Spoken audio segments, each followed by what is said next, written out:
O centro de controle da NASA estava mergulhado em um silêncio quase cerimonial. As telas azuis, pulsando dados e gráficos, pareciam não convencer os engenheiros. A transmissão era real. Décadas antes, a sonda Icarus 12 fora enviada para estudar o asteroide 641 Pixis, uma rocha incomum orbitando na periferia do Sistema Solar. Tudo correu bem, até o sumiço abrupto, sem mais dados, sem sinal de falha, sem último suspiro eletrônico.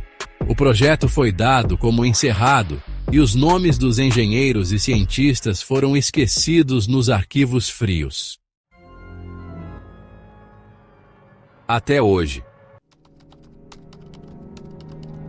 O técnico de comunicações, Marlon Case, quase derrubou o café ao ver o código. Um ping de identificação tão antigo que os sistemas atuais tiveram dificuldade em decifrar. Não havia dúvidas. Icarus 12 estava em rota de reentrada. O problema? Ela vinha de um ponto do espaço onde não deveria estar. Nenhuma trajetória conhecida explicava aquele retorno. Nenhuma sonda poderia resistir tanto tempo, com tanta radiação e erosão cósmica, e voltar intacta. O diretor da missão, Dra. Alicia van der Meer, foi chamada às pressas. Ao lado dela, especialistas monitoravam as imagens recebidas. A estrutura externa estava coberta por uma espécie de camada negra, quase orgânica, pulsante em certos pontos.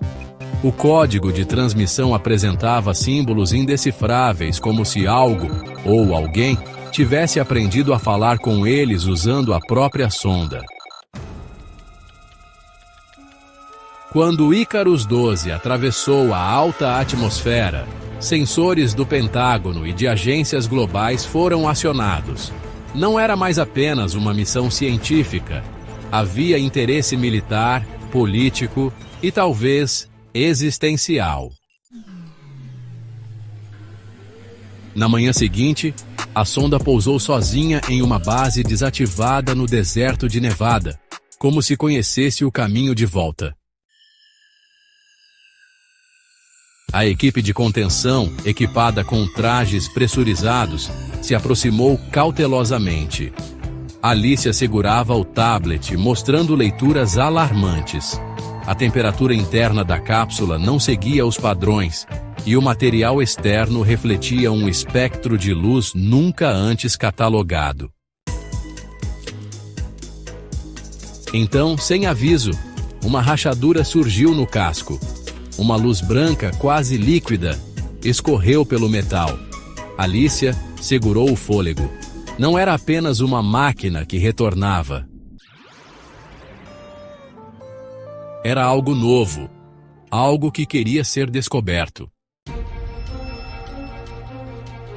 O hangar parecia engolido por um silêncio pesado, quebrado apenas pelo som rítmico das botas no piso metálico.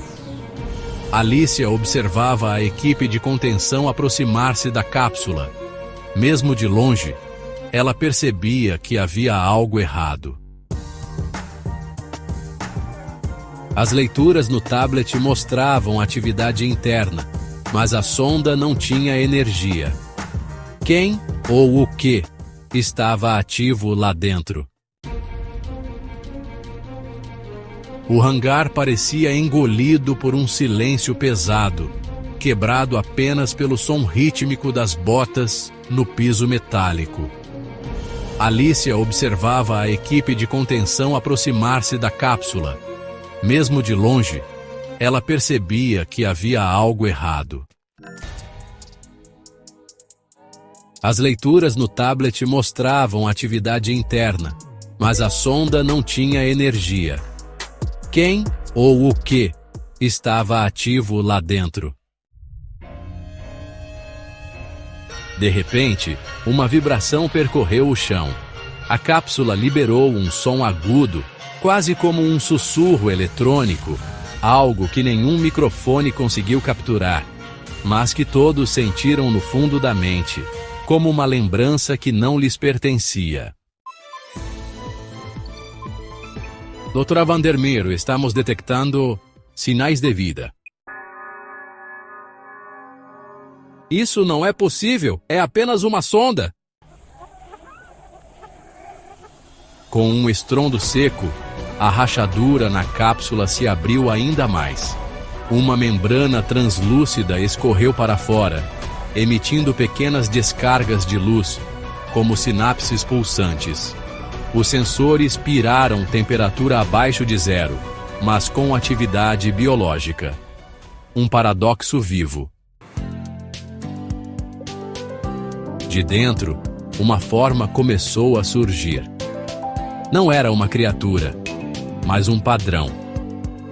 Linhas de luz e sombra desenhavam símbolos no ar, projetando-se contra as paredes do hangar. Alicia reconheceu algo que a fez gelar. Eram mapas estelares, mas não os nossos. Eles mostravam constelações desconhecidas, rotas jamais traçadas e, o mais perturbador, pontos marcados ao redor da Terra. O que significa isso? As luzes da base piscaram. Toda a rede elétrica entrou em colapso por exatos 5 segundos. Quando os sistemas voltaram, as imagens estavam gravadas nos computadores. Alguém, ou algo, havia injetado informações diretamente nos bancos de dados da base. Super! Vocês foram escolhidos para o retorno. Alicia engoliu em seco. Não era apenas sobre a volta da Icarus 12.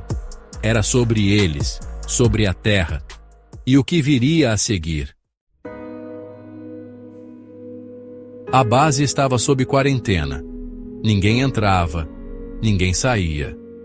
Alicia estava presa no centro de comando, assistindo em tempo real enquanto os cientistas tentavam decifrar os dados injetados pela cápsula. As imagens eram enigmáticas. Fórmulas avançadas, padrões genéticos desconhecidos e, o mais alarmante, simulações de terraformação. Mas não para Marte, Vênus ou exoplanetas. Era para a Terra. A base estava sob quarentena. Ninguém entrava, ninguém saía. Alicia estava presa no centro de comando, assistindo em tempo real enquanto os cientistas tentavam decifrar os dados injetados pela cápsula. As imagens eram enigmáticas. Fórmulas avançadas, padrões genéticos desconhecidos e, o mais alarmante, simulações de terraformação. Mas não para Marte, Vênus ou exoplanetas. Era para a Terra. Enquanto isso, a cápsula, no hangar, continuava a pulsar. Ela havia se transformado em algo vivo, um casulo de metamorfose. Alicia sabia, o que quer que estivesse ali dentro, estava despertando. Simon, V.O. Doutora, os cálculos estão apontando para uma contagem regressiva. Alicia, V.O. Contagem para quê? Simon, V.O. Não sabemos. As luzes se apagaram. Todo o complexo mergulhou em escuridão. No hangar, uma explosão de luz rasgou a noite. Quando os geradores de emergência voltaram, as câmeras mostraram algo terrível. A cápsula havia se aberto por completo. De dentro, emergiu uma entidade de pura energia, flutuando como um espectro metálico. Tinha a forma vaga de um humanoide, mas seus contornos eram fluidos, dançando como plasma. Quando olhou para as câmeras, todos na sala sentiram ao mesmo tempo uma presença na mente. Não apenas uma mensagem, mas uma invasão. Seus mundos foram conectados. Alicia cambaleou, sentindo as memórias da sonda. O vazio entre as estrelas, os mundos distantes, as inteligências que tocaram a Ícaros 12 e a usaram como um mensageiro. Eles não haviam apenas estudado o asteroide, haviam encontrado algo lá, e agora, aquilo havia voltado para casa. Do lado de fora, o céu noturno se rasgou. Alicia correu para o terraço. Acima, centenas de luzes cruzavam o céu, como estrelas cadentes ao contrário, subindo da Terra para o espaço.